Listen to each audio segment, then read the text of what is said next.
Okay, Beyond the Gates fans, episode 66 was a 10 out of 10. Uh,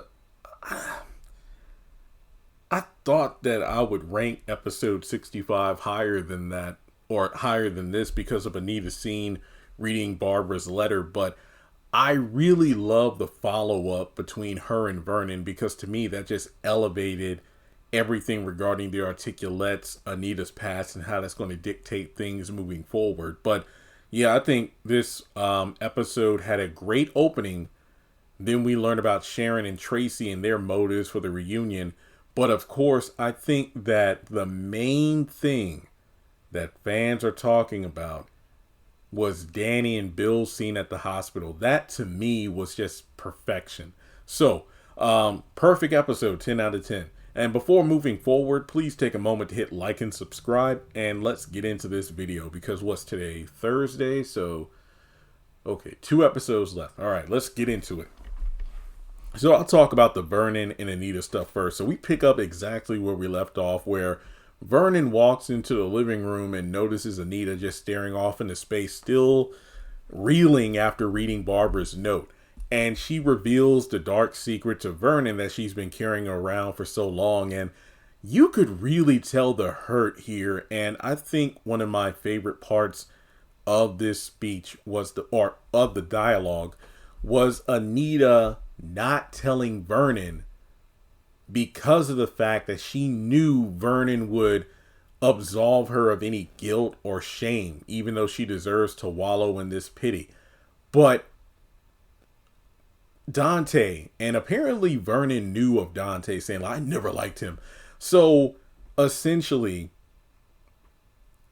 the reason that Barbara was kicked out of the group was because of the fact that Dante didn't feel Barbara had the voice in order to distinguish the girls from, hey, you know what? I don't want you to come across as where you come from. I want you all to be the girls next door, but due to Barbara's, let's just be real, she had a soulful R&B voice, but he wanted more of a Diana Ross and the Supremes, or something along those lines, not necessarily something that's not mainstream. And she got booted from the group. And from there, Anita didn't do anything to, like, you know what, all four of us should have stood together. Or if Dante didn't want to do it with us, we could have found new management. But I love how Vernon, and look, it isn't that he's minimizing Anita's guilt and shame or what Barbara went through, but I love how realistic he is about it, that back in the day, opportunities were few and far between. And when you're young and ambitious and hungry, you're going to do things that you regret when you mature. And that is very true. I mean, that's why I didn't put all the blame on Anita, because I'm thinking to myself, there are three other girls in that group aside from Barbara. So why put all of it on Anita? And she says, like, well, at the time, Sharon and Tracy would have followed me in whatever I did. So if I would have stood up, if I would have done something, if I would have said something, then we all could have made a stand in Barbara's defense. But I love what Vernon says about that. And the fact that in terms of Barbara's death, you didn't know about the demons that she was going through, the depression and whatnot. Well, it might as well have been me pulling the trigger. And what you need to do is let go of this guilt and shame, because there were other members in the group, not just you. And that does bring about a lot of questions. Yeah, Barbara went to Anita and she was cold and whatnot, but did Barbara go to Sharon? Did she go to Tracy? Did those two, talk to Anita about it? And Anita just, was saying, hey, we need to do what we need to do, get out of the ghetto. And if only one of us has to leave behind while the other three of us soar, so be it. And yeah, that sucks because she was the one that started the group and everything. But to put all the blame on Anita, I don't like that. But then Vernon's like, what you need to do is let go. Like, don't wish away the life you have because of what happened in the past. What you ought to do is just honor your friend. And it's like, is there anything you think you could do, I don't know, for a family to make you feel better or something? And Anita did say that at one point she did send the money that Barbara would have made had she had gone with the group. But she sent it to the family anonymously, but it really didn't do anything for her.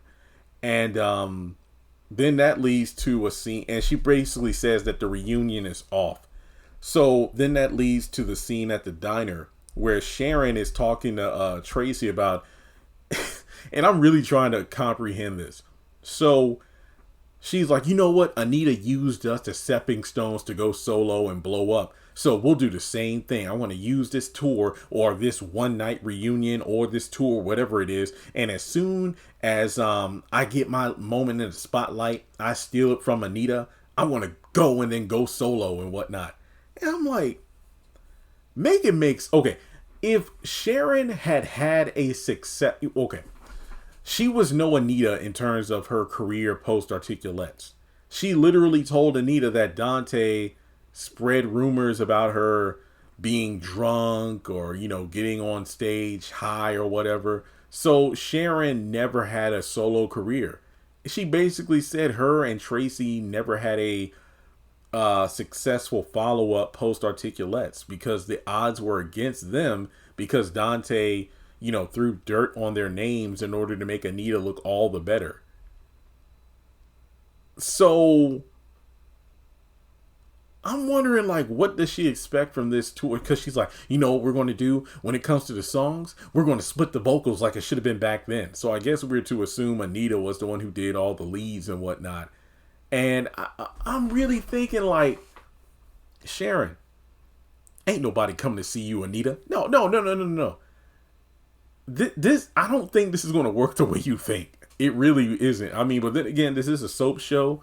And I just really want to know how she expects this to benefit her in the long run. If she does one or two shows, people say, hey, she has the voice, and then she dips. If she was smart, she would milk, if there is a tour, milk the entire tour for what it's worth. Because for her to just feel like, I'm going to get on stage and I'm going to hit that note and then I'm going to go solo. There are so many reasons why that will not work. Okay, maybe you'll hit a note and go viral, but then after that, then what? But then again, stranger things have happened. I mean, you think about all these, young folks and whatnot, like that one dude with the white boy with the backpack that was doing a floss or whatever dance. And because, about several years ago, you go viral for anything, you end up on the Ellen show, and then next thing you know, you're making appearances at different sporting events, and then in some cases you might get a record deal or something.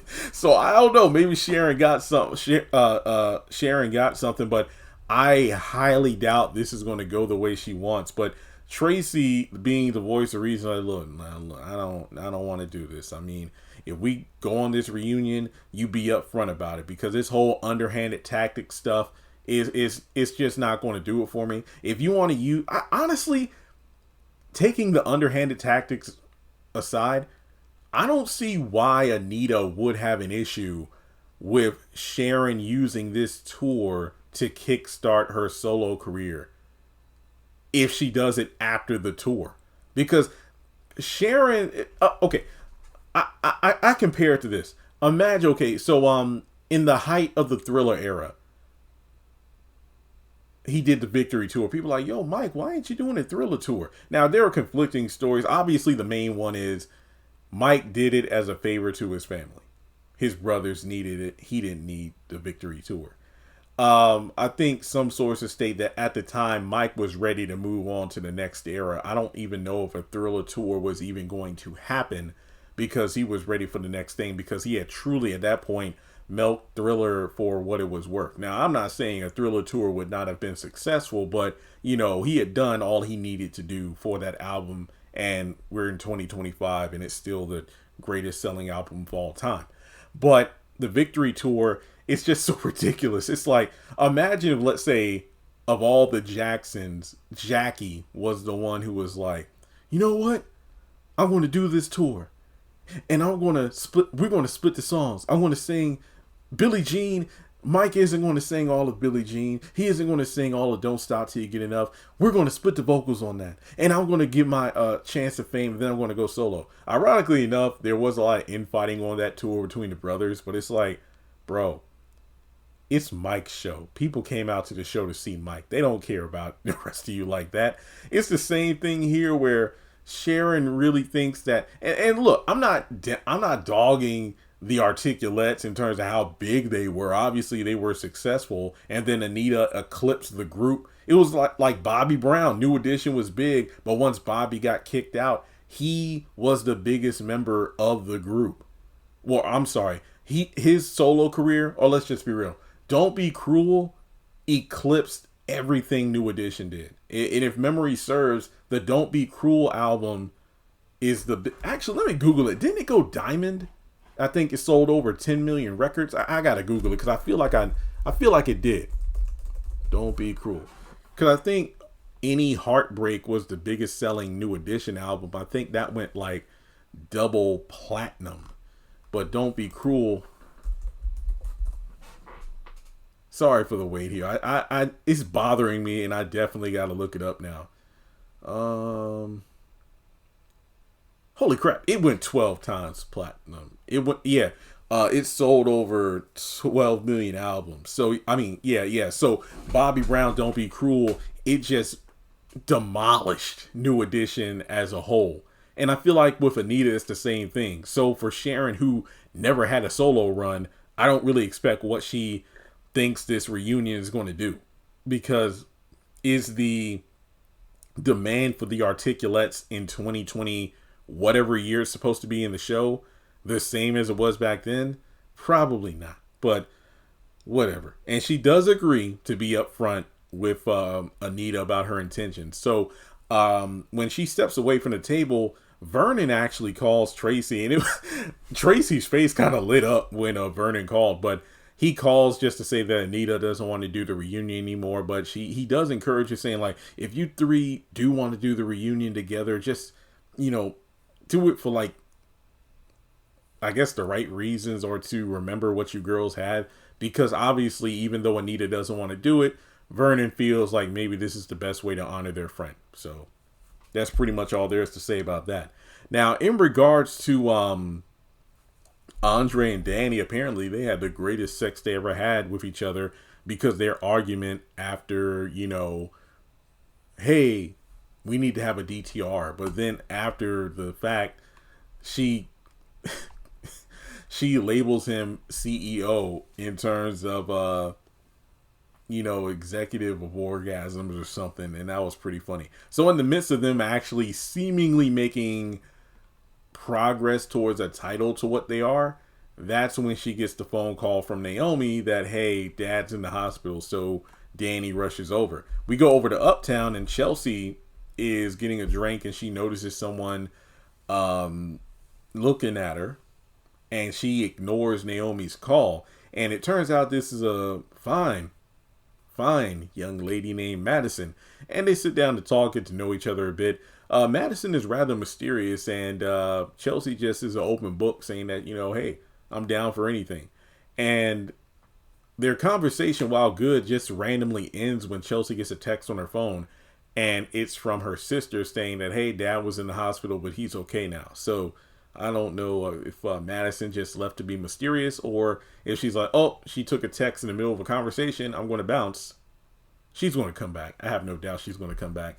And thankfully, this will hopefully give Chelsea something to get her mind off of Allison, because seriously, she was upset and complaining like her and Allison were in a real relationship, and they clearly weren't. So yeah, but let's go over to the hospital, because Naomi and Haley are carrying Bill in there, and I was kind of surprised they just showed up the way they did. But Shanice immediately, tends to him, and Doug comes over, and of course Bill doesn't want to have any of this because he's clearly underestimating the situation, and it turns out he doesn't like hospitals.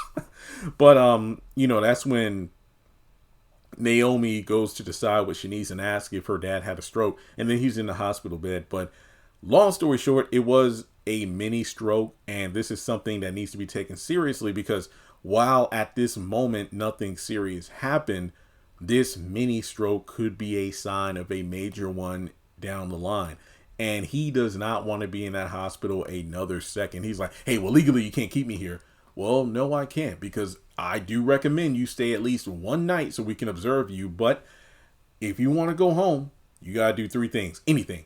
Get some rest. Get done. You two, Naomi and Haley, monitor him the way you are now. Yeah, got it. And Bill, I mean this, if anything, and I mean anything happens, another hand trimmer or anything, you call one of our nurses immediately. Fine. So from there, that's when Danny shows up, and Haley immediately goes, oh, look, did you come to see if he faked a stroke or something? We don't have time for this, Danny. No. And Danny just shut it down. She was like, not now. And to me, this scene clearly shows the difference between Bill and Danny and Bill and Haley. There was a time where Bill and Danny had a love for each other. Now, the argument could be made that Bill pegged Danny as his ticket to, success from the get-go. But Bill and Danny had love. Their relationship was built off of love. Bill and Haley have a relationship built off of lust. So it was hilarious to me seeing how bent out of shape and contorted Haley's face got as Danny was reminiscing about, well, when I was pregnant with Naomi and I was giving birth, I feel like Bill was even more nervous than me being in hospital and whatnot. And then when she was telling him about, out in the world, it's like you make everybody bend to your will and everything. But in here, you're just a man. And you're going to listen to these doctors, and you're going to get this bed rest, and you're going to do what you need to do to take care of yourself. And when she put her hand on Bill's shoulder, the way Haley looked was hilarious. I don't know why. Naomi, to me, she was probably smiling like, that's my mom and dad right there. And Haley's like, because she can't do anything. She can't do anything. And I think my favorite part of this was the fact that, and I want to be real with you, I think if given enough time, Danny would have persuaded Bill not to leave the hospital. Like, you're going to stay this one. I need work. No, you're going to stay in this hospital bed and you're going to get better. I honestly think she could have convinced him to do so. So eventually she and Naomi leave. And that's when Bill has a moment with Haley to reassure her, like, hey, you know what? Danny and I are done. Don't worry about us ever getting back together. It's just that we were together for a long time. So if a stressful medical situation like this happens, it makes sense we would be there for each other. Well, she was able to, calm you down and whatnot. And I wish I could do that. You don't have what they have, and you never will. It's like, well, hey, you and this baby are our future. And no, Danny's always going to be in there. At some point, these two are going to do the nasty. I don't care what you say. But yeah, this was definitely my favorite scene of the episode. Now, over at let's see here. So Leslie actually gets off the elevator at the hospital wearing shades and a hat, but Shanice clocks in. I know that bad wig anywhere, and she pretty much makes it clear that you need to get out of this hospital. But Leslie tries to appeal to her, saying, look, Kat's trying to, pin this whole thing on me about Laura, and I need the hospital footage, security footage, and Shanice ain't playing it. But she lets it slip that Andre has a copy of the footage. So from there, Leslie bolts to the diner, finds Andre there, and tries to convince him to show her what it is. So he actually caves in and shows it to her. And Leslie, that's it? That's all little kitty cat has? Oh, no, that's not me in that footage. There's no way they could prove it. And Andre takes a picture, a candid of Leslie, and then says, oh, well, all the software I have, and along with the police, I'm pretty sure we can come up with something. And I'm thinking, oh, crap, Leslie, what you going to do now? And from there, that leads to the police station. Wait a minute. Oh, dang, I actually went through this episode pretty quick. Huh. Yeah, but the last thing to talk about here is the fact that Kat gets put in her... Jacob puts Kat in her place, kind of following up for what I said in episode 65, where Kat thinks that just because she listened to a few podcasts, she knows what she's doing. But Tamad's pretty much set her straight that if we went to court with what you have, the cross-examination would eat you alive. You wouldn't be able to pin anything on Leslie. So Jacob literally says, you know, look, you're not my boss. I don't take orders from you. And that's the thing. And I mentioned this a couple of reviews ago. Kat is acting like Jacob is a bum and he's not taking this thing seriously. Jacob is a detective with who knows how many other cases on his workload. This whole Leslie Lore thing, he's working on it, but it's not top priority. And while Kat is running around trying to play detective, getting receipts and clues and whatnot, at the end of the day, she doesn't have the same resources as Jacob. Kat has the gutso or the she's willing to put in the elbow grease, but she doesn't know the know-how. It's like, hey, you have all the ingredients, Kat, but you don't have the recipe to actually put everything together for one solid, delicious meal. You're just grabbing things off of store shelves and you want to put them in a bowl, put it in the oven, take it out in 25 minutes and call it a meal when it's terrible. AKA, you don't know how to put the pieces of the puzzle together, so let the professionals handle it. And he gets a phone call in the midst of a conversation with new evidence, and he's smiling about it. But the thing is, hey, we actually got approval for a search warrant to go to the apartment. Kat wants in, but obviously Jacob's like, stand down.